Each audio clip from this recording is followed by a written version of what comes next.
प्रश्न है, सहन किस किस को करे, किन बातों को सहन करे, तो किस किस को सहन करेंगे?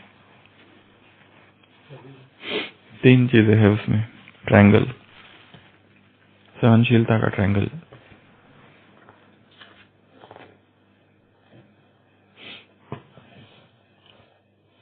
एक तो सेल्फ, दूसरा अदर्स और तीसरा मैटर अर्थात प्रकृति, और यहाँ आत्मा। सबसे पहले है सेल्फ। स्वयं में किन किन बातों को सहन करें? सबसे पहला तो बीमारी, स्वयं को होने वाली बीमारियां। इलाज करो, दवाइयां लो, सब करो, पर सहन तो करना है।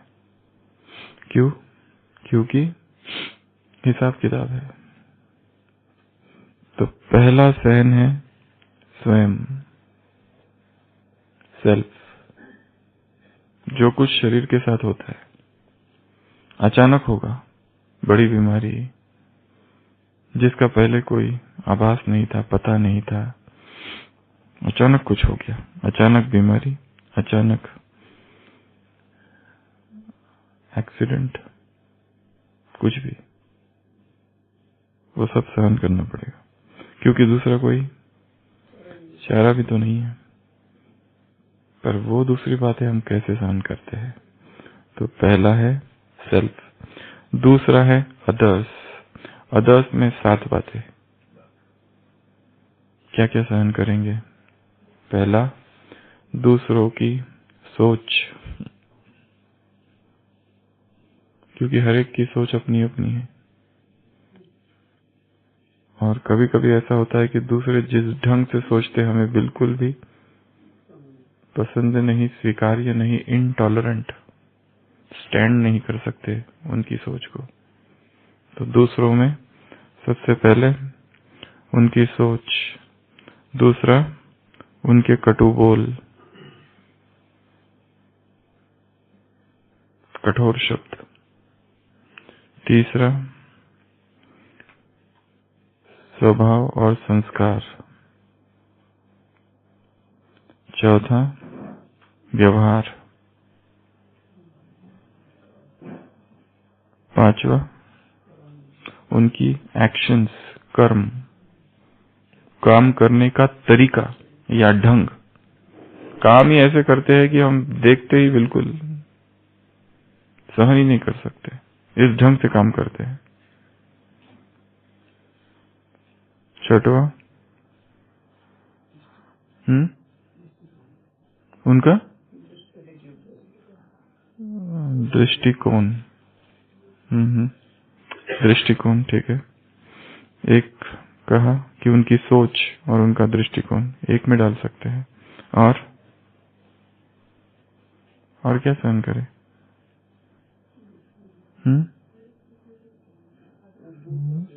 आएंगे उसके ऊपर। इन्हीं के द्वारा क्रिएट होगी परिस्थिति। और किसको सहन करें? दूसरों के क्या? व्यवहार और चलन, स्वभाव और संस्कार, सोच और दृष्टिकोण, बोल, दूसरों के असत्य को बोल, असत्य बोल, दूसरों का असत्य, वो एक दूसरा सब्जेक्ट है, नहीं, इसके ऊपर आते हैं। और लास्ट, अन्याय, अत्याचार, जुल्म, दुर्व्यवहार, वो व्यवहार में चला जाएगा। अन्याय, अत्याचार, दबाव, और भी बहुत सारे हो सकते, साथ ही नहीं है, पर ये सब एक ही इसमें डाले हैं हमने।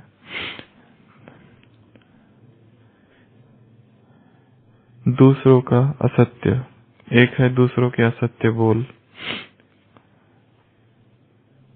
एक है उनका जीवन ही संपूर्ण असत्य है, मतलब झूठ उनका आधार है, बोले या न बोले। हाँ, अंदर बाहर दो व्यक्तित्व अलग है, ऐसा उनका जीवन है। झूठ है जिसमें फॉल्सहुड है, जो दिखा रहे हैं वो अंदर से है ही नहीं, ऐसा व्यक्तित्व है उनका, उसको भी सहन करना पड़ेगा। तो ये सारी चीजें अदर्स में आती है। पहला प्रश्न था सहन किसको करना है, दूसरा प्रश्न था सहन क्यों करना है, तीसरा प्रश्न था कब तक।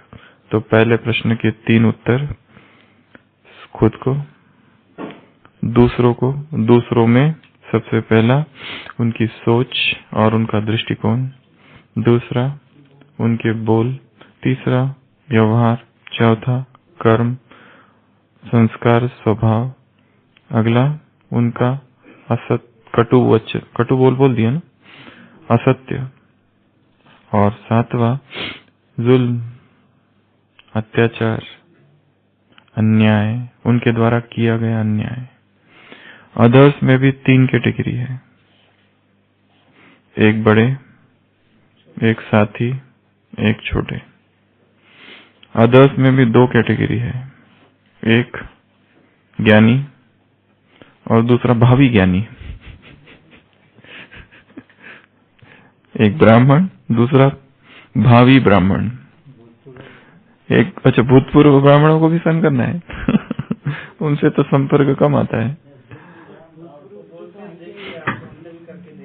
अच्छा, तो ये 2 कैटेगरीज, और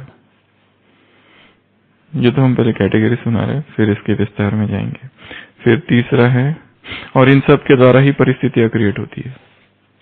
फिर तीसरा है प्रकृति। इंग्लिश भाषा में जब ज्ञान में हम, वैसे प्रकृति को अंग्रेजी में नेचर कहते हैं, पर हमारे ज्ञान में हमने नेचर शब्द को स्वभाव के लिए रखा है, स्वभाव संस्कार, और प्रकृति के लिए मैटर शब्द का प्रयोग किया है। कॉन्करर ऑफ मैटर अर्थात प्रकृति जीत, सुविधा के लिए। उसी तरह जैसे साधन है, तो साधन को, ये साधन बना, ये साधन है, तो संसार में इसको इंस्ट्रूमेंट कहते हैं, परंतु हमने हमारी सुविधा के लिए 2 शब्दों का प्रयोग ट्रांसलेशन में किया है। एक तो साधन को कहा है फैसिलिटीज, और सुविधा के लिए कहा है, साधनों के लिए, और निमित्त के लिए कहा है इंस्ट्रूमेंट। वैसे अंग्रेजी में इंस्ट्रूमेंट्स अर्थात साधन, परंतु ज्ञान अनुसार शब्दों को मॉडिफाई किया गया है भाषा में। तो प्रकृति में 2 चीजें, एक तो मौसम की बदलाहट जो कि अभी चल रही है। निखिलेश भाई चेहरा भी नहीं दिख, चेहरा तो अंदर है, एस्किमो, और इधर हाथ अंदर है। दूसरा है प्राकृतिक आपदाएं। तो इतनी चीजें हैं जो सारी सहन करनी है। सबसे पहला खुद में क्या क्या बीमारियां, भयंकर बीमारी आएगी, फिर ये मत बोलना मुझे ही क्यों आई, फिर ये मत बोलना कि कार में तो बाकी भी बैठे थे, मुझे ही चोट क्यों लगी, दूसरों को खरोच भी नहीं आई, पैर मेरा ही गया, जबकि सबसे ज्यादा सेवा तो मुझे करनी पड़ती है, ये तो वैसे भी बैठे ही है। तो खुद को सहन करना, यहाँ है खुद के लिए टॉलरेंस, टॉलरेंस फॉर सेल्फ अर्थात बीमारियां, दूसरों में ये सारी जो 7 बातें बताई, और प्रकृति में ये 2। तो ये सारी चीजें सहन करनी है। अगले प्रश्न पे आते, फिर इस पे वापस आएंगे। दूसरा प्रश्न था सहन क्यों करना है, उसके 7 कारण। सबसे बड़ा कारण तो सबको पता है, 13 दिसंबर 1995 अव्यक्त मुरली, 13 दिसंबर 1995। बच्चे कहते हैं बाबा हम सहन क्यों करें, बच्चे कहते हैं बाबा हम सहन कब तक करें। बच्चे कहते हैं बाबा हम कब तक मरते रहे। बाप कहते हैं तुम्हें सहन करना है दूसरों की वजह से नहीं, तुम्हें सहन करना है बाप की वजह से नहीं, क्योंकि बाप की आज्ञा है इसलिए सहन करना है। जब तुम सहन करते हो और जब ये सोचते हो क्यों सहन कर रहे हैं, तो वो व्यक्ति सामने आता है, परंतु जब व्यक्ति सामने आएगा तो मजबूरी से सहन करोगे। और जब ये सोचते हो कि सहन क्यों करना है और जब तुम्हारी बुद्धि में आता है कि ये बाप की आज्ञा है, तो मोहब्बत से सहन करोगे। तो मोहब्बत से सहन करना और मजबूरी से सहन करना डिपेंड करता है स्मृति पर। अगर ये याद आया कि इस व्यक्ति के कारण सहन कर रहे हैं, इस व्यक्ति के लिए कर रहे हैं, बाप के लिए सहन नहीं कर रहे हो, बाप की आज्ञा है इसलिए सहन कर रहे हो। और बाप की आज्ञा है बच्चे सहनशील बनो, इसलिए तुम सहन करते हो। 13 दिसंबर 1995। तो जब तुम मोहब्बत से सहन करोगे तो फिर ये शब्द नहीं निकलेंगे, मरना शब्द समाप्त करो। अव्यक्त महावाक्य बाबा के, मरना शब्द ही समाप्त कर दो। ये मरना नहीं है, क्या बनना है? ये मरना नहीं है, ये मरना नहीं है, अव्यक्त महावाक्य अधिकारी बनना है। तो सबसे पहला कारण तो सहन क्यों करना है, क्या है? अधिकारी बनना है। ये बाप की आज्ञा है इसलिए सहन करना है। Why to tolerate, benefits of the tolerance, power of tolerance का सबसे पहला reason, because it is God's ordinance. आज्ञा है, लॉ है। शरिया लॉ होता है ना, वैसा लॉ है, करना पड़ेगा तुमको, क्योंकि मैं कह रहा हूं, ये मेरी आज्ञा है। पहला कारण। दूसरा कारण, the more you tolerate the more stronger you become. जितना सहन करोगे उतना अधिक शक्तिशाली बनोगे।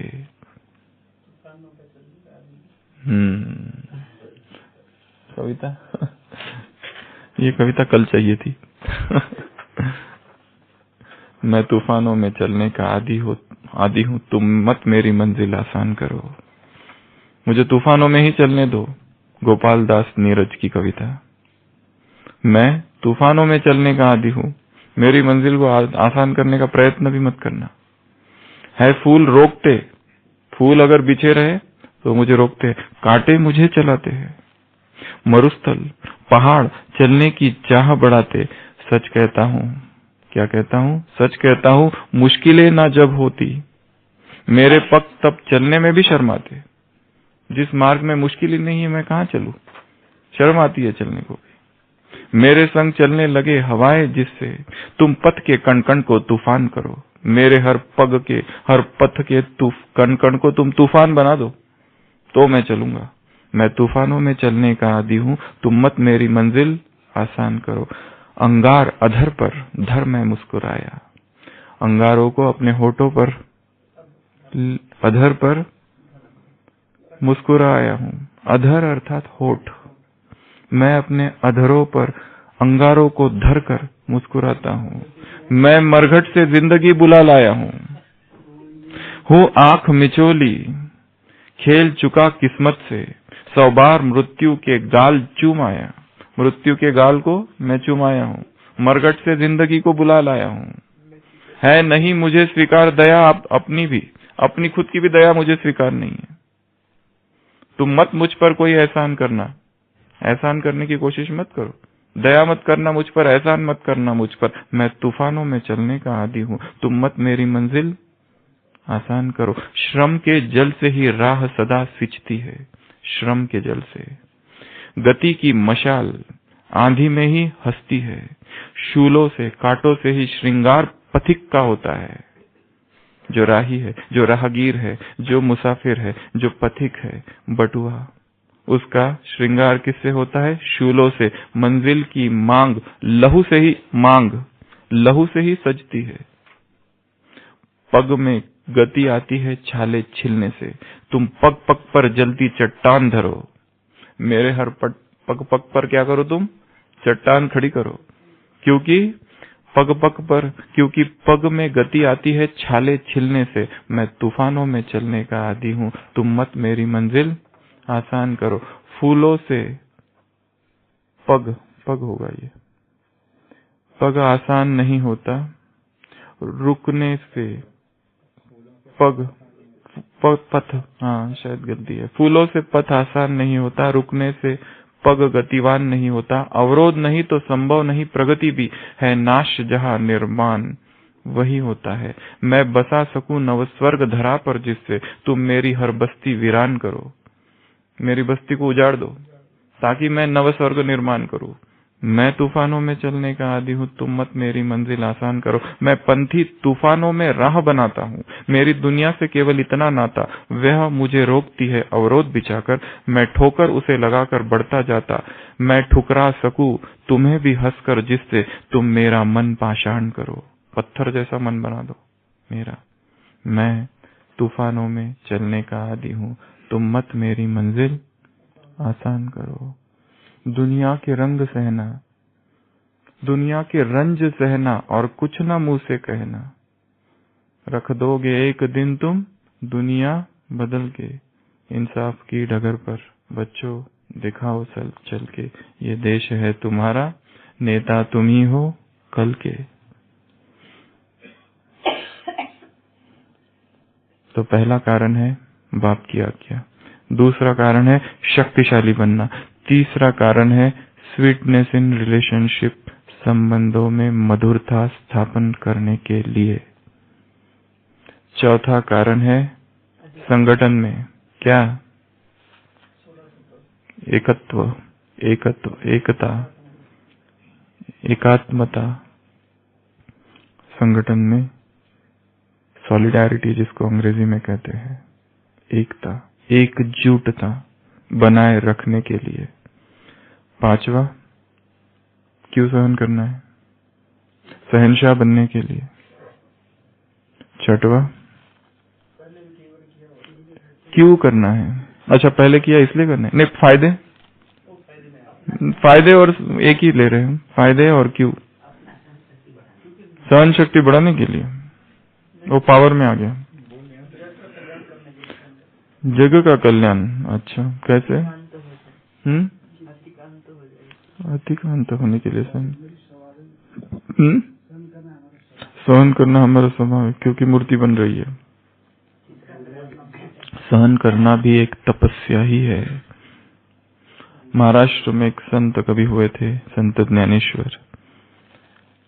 जब उनके माता पिता ने देहांत प्रायश्चित किया था, तो सारे गांव वालों ने उनको उसके बाद बहुत सताया। नहीं, उसके पहले की एक बात है। देहांत प्रायश्चित अभी करना बाकी था।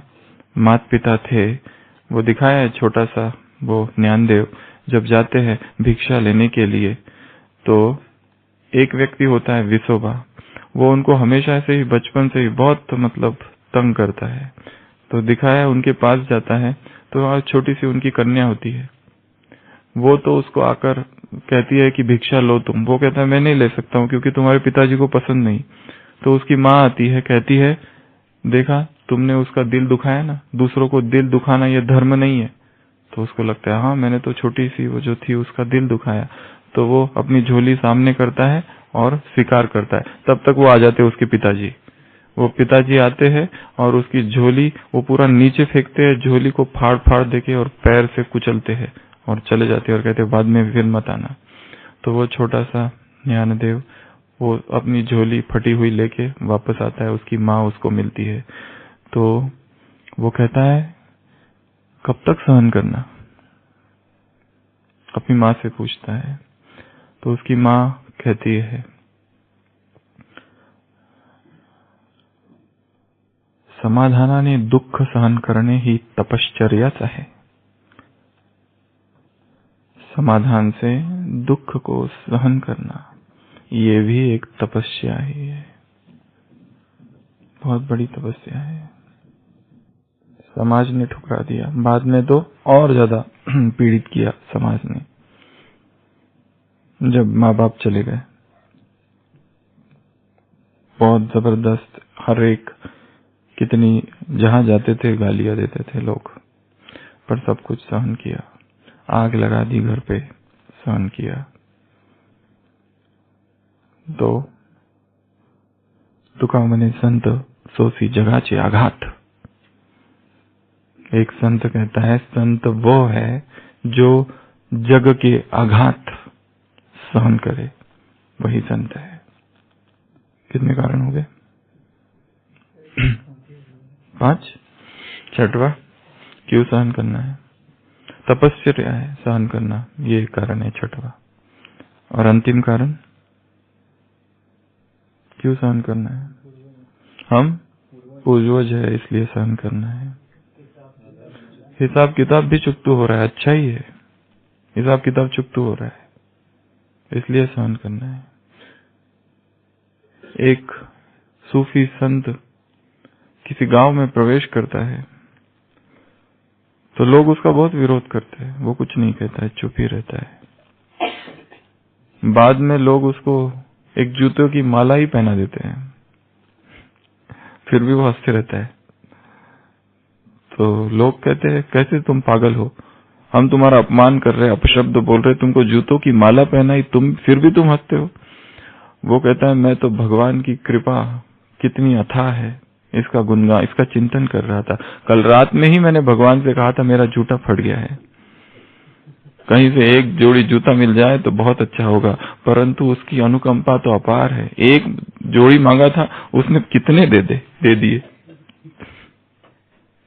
मैं तो खाली सुना था शास्त्रों में कि वो रहम दिल है, अल रहमान अल रहीम, ocean of compassion, ocean of mercy, कोमल चित अति दीन दयाला, बिनु कारण रघुनाथ कृपाला। बिना कारण के कॉजलेस मर्सी है उसकी। ऐसा नहीं कि तुमने अच्छा काम किया या कुछ किया इसलिए दया कर रहा है, बिनु कारण रघुनाथ कृपाला। तुलसीदास कहता है, मेरा जो राम है बिना कारण के दया करता है, इसलिए मुझ पर दया कर दी उसने, नहीं तो कहां मैं और कहां ये ग्रंथ लिखने चला और रघुनाथ की गाथा लिखने चला। तो सहन इसलिए करना है क्योंकि बाप की आज्ञा है, सहन इसलिए करना है क्योंकि शक्तिशाली बनते हो, सहन इसलिए करना है क्योंकि संबंधों में मधुरता, सहन इसलिए करना है क्योंकि इस संगठन में, इस यज्ञ में हमें एकजुटता, एकत्व, एकता, सॉलिडेरिटी, यूनिटी कायम रखनी है। सहन इसलिए करना है क्योंकि सहनशाह बनना है, सहन क्योंकि उच्च पद पाना है, अधिकारी बनना है। सहन इसलिए करना है क्योंकि हम सहन करना ही एक तपस्या है। तपश्चर्या संस्कृत शब्द है, तपस्या हिंदी शब्द। पेनेंस, ऑस्ट्रिटीज अंग्रेजी। To slay each passion each day, to tolerate everyone. और सहन इसलिए करना है क्योंकि अंतिम हम पूर्वज है, हिसाब किताब चुकतू हो रहा है इसलिए भी सहन करना है। अच्छा ही है हिसाब किताब चुकतू हो रहा है, पर कैसे सहन करते हैं फिर वो है, मजबूरी से या मोहब्बत से। बाबा ने उस मुरली में कहा है 13 दिसंबर 1995, कभी कभी बच्चे मिक्स कर देते हैं, मिक्स करते हैं, मजबूरी से भी सहन करते हैं और मोहब्बत से भी सहन करते हैं, बैलेंस रखते हैं। कहते हैं कब तक मरेंगे, कब तक सहन करेंगे, ये मरना नहीं है, ये मरना नहीं है, क्या है ये, अधिकारी बनना है, ये जीना है। मरो है जोगी मरण, ये मरो है जोगी मरो, ये मरण है मीठा। गोरखनाथ ने कहा है, मरो है जोगी मरो, हे जोगी मरो। ये मरण ही मीठा है, बहुत मीठा है, स्वीट डेथ, ये मृत्यु बहुत मीठी है।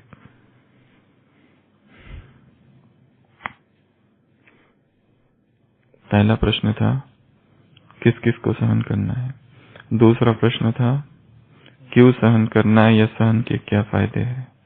तीसरा प्रश्न है कब तक। अब बताओ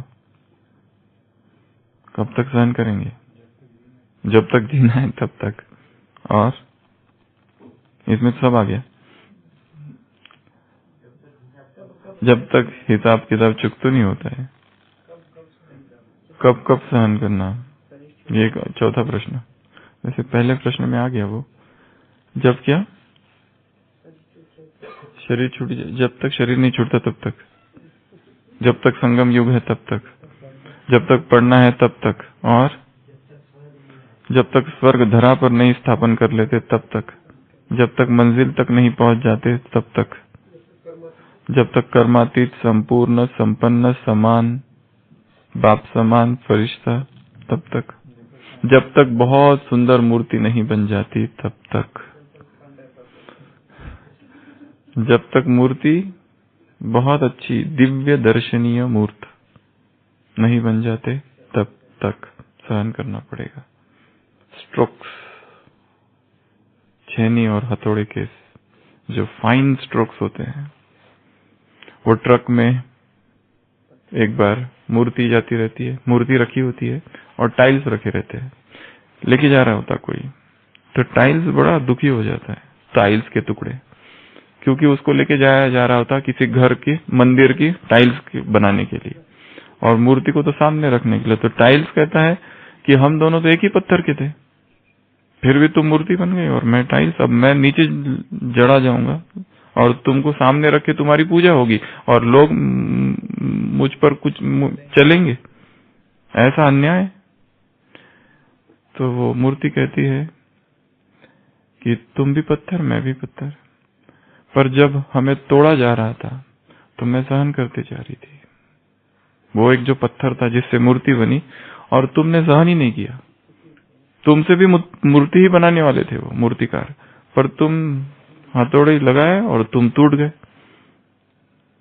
इसलिए तुम नीचे, और मैंने क्या किया, सहन करती गई सहन करती गई सहन करती गई, इसलिए ऐसी सुंदर मूर्ति बन गई। और जो मूर्ति बनेंगे मणि भाई, उनका क्या होगा, उनका पूजन, माला पहनाई जाएगी, उनके दर्शन करेंगे, उनको सजाएंगे, श्रृंगार करेंगे, सब करेंगे। भक्त गिरेंगे, वंदना करेंगे, अर्चना करेंगे, पूजा करेंगे, आरती करेंगे, साष्टांग दंडवत करेंगे, आशीष लेंगे, सब करेंगे।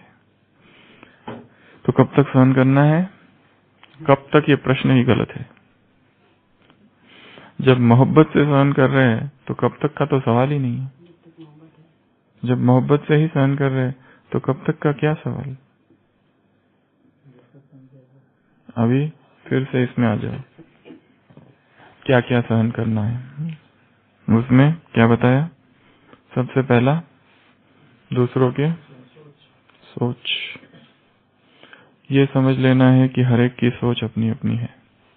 ऐसा हो ही नहीं सकता है कि दो व्यक्तियों की सोच एक जैसी होगी, दो व्यक्तियों की प्लानिंग एक जैसी होगी, दो व्यक्तियों का दृष्टिकोण, पर्सपेक्टिव, व्यू पॉइंट, एटीट्यूड एक जैसा होगा। हर एक की सोच अपनी अपनी है, और हमको ऐसा क्यों लगता है कि ये बहुत ही घटिया सोच है, और हमको ऐसा क्यों लगता है कि ये बिल्कुल इम्प्रैक्टिकल है, अव्यवहारिक है, ये जो बात उसके मन में अप्रासंगिक इस तरह की है। नहीं, हर एक की सोच अपनी अपनी है, हर एक का पार्ट अपना अपना है, हर एक का भाग्य अपना अपना है, हर एक अपना भाग्य लेकर आया है, तो उसकी सोच वैसी ही रहेगी। जरूरी नहीं कि हर एक की सोच बहुत महान हो जाए, वैसी ही निकृष्ट सोच रहेगी, वैसी ही स्वार्थी रहेंगे, हो सकता है वो वैसे ही रहेंगे, हम नहीं बना सकते उनको तीव्र पुरुषार्थी। वही आलस और अलबेलापन सोच में रहेगा, वही बहानेबाजी रहेगी।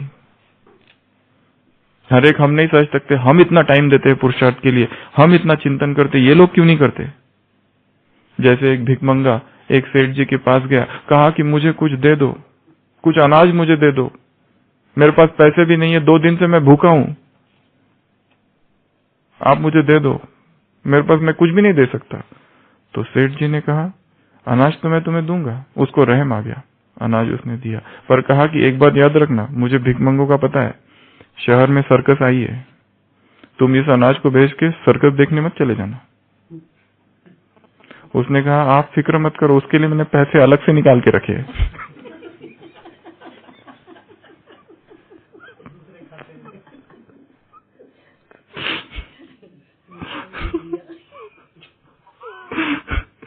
हर एक बराबर टाइम निकाल के रखता है, पैसे निकाल के रखता है, जिसके लिए जो काम की चीज है।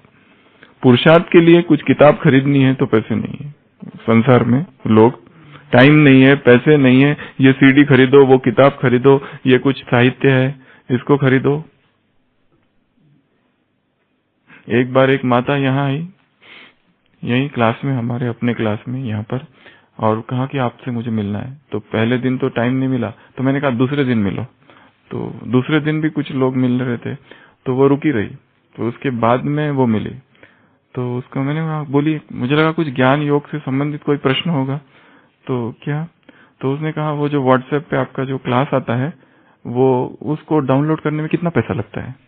मतलब ज्यादा तो नहीं लगता ना? मतलब नेट कितना खर्च होता है उसमें, कितना एमबी का होता है वो? ये उनका प्रश्न था जिसके लिए वो रुके हुए थे। हाँ।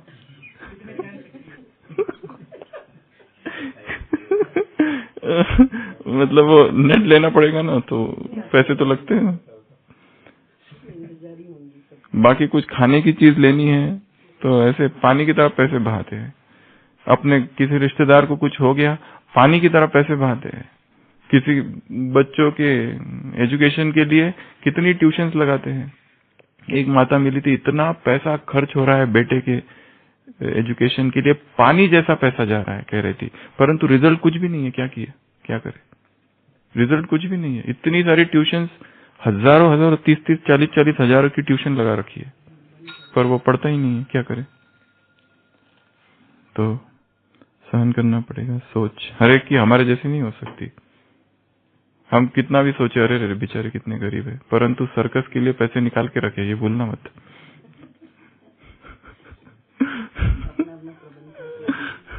हाँ, वो जो जिसको जिसका महत्व है उसके लिए अच्छे से टाइम और पैसे तो निकाल के अलग से रखे, बाकी भीख मांगते रहना। सोच को सहन करना, व्यवहार को सहन करना। सब देवता तो बने ही नहीं है, और ये बहुत मत भूलना, ये कलयुग है। संस्कार सबके, क्या हमारे ही कुछ अपने आप को अगर हम देखें तो हमारा भी तो कोई एक संस्कार है जो ठीक परिवर्तन हो ही नहीं रहा है। हमारा वो है, उसका वो है।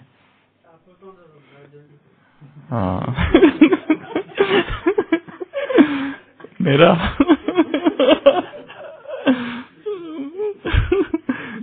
दूसरों को पूछो, वो ज्यादा बताएंगे।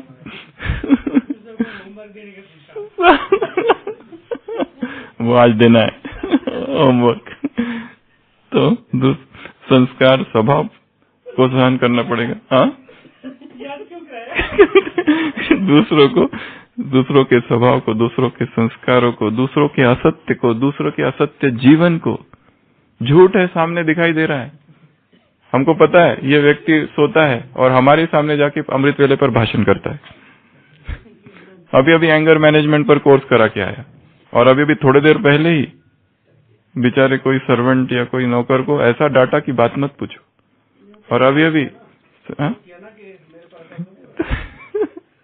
एंगर मैनेजमेंट के कोर्स कराने वाले, क्लासेस कराने वाले, हमको पता है अंदर आउट, इनसाइड आउट उनको भी सहन करना, असत्य को, जुल्म को, अत्याचार को।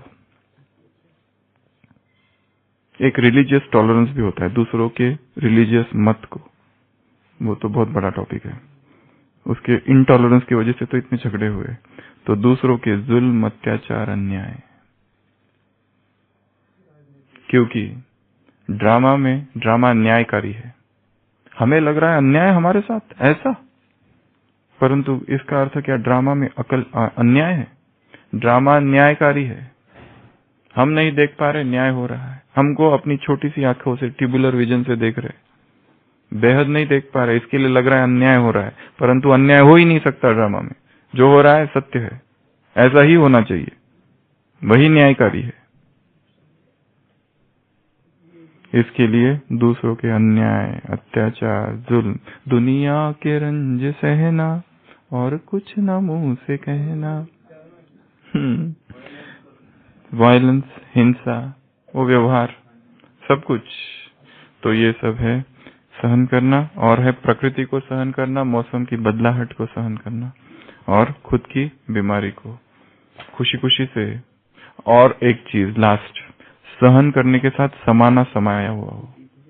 नहीं तो खाली सहन करेंगे ना तो उसका भी अहंकार आ जाएगा कि मैंने इतना सहन किया, मैं ऐसा करता हूं, तुमने तो कुछ भी नहीं, ये तुम्हारे दुख कुछ भी नहीं, हम जब आए थे तो इतना सहन किया, बाप रे, ये तो कुछ भी नहीं है। अब तुम जो सहन कर रहे हो इसको क्या सहन करना बोलते?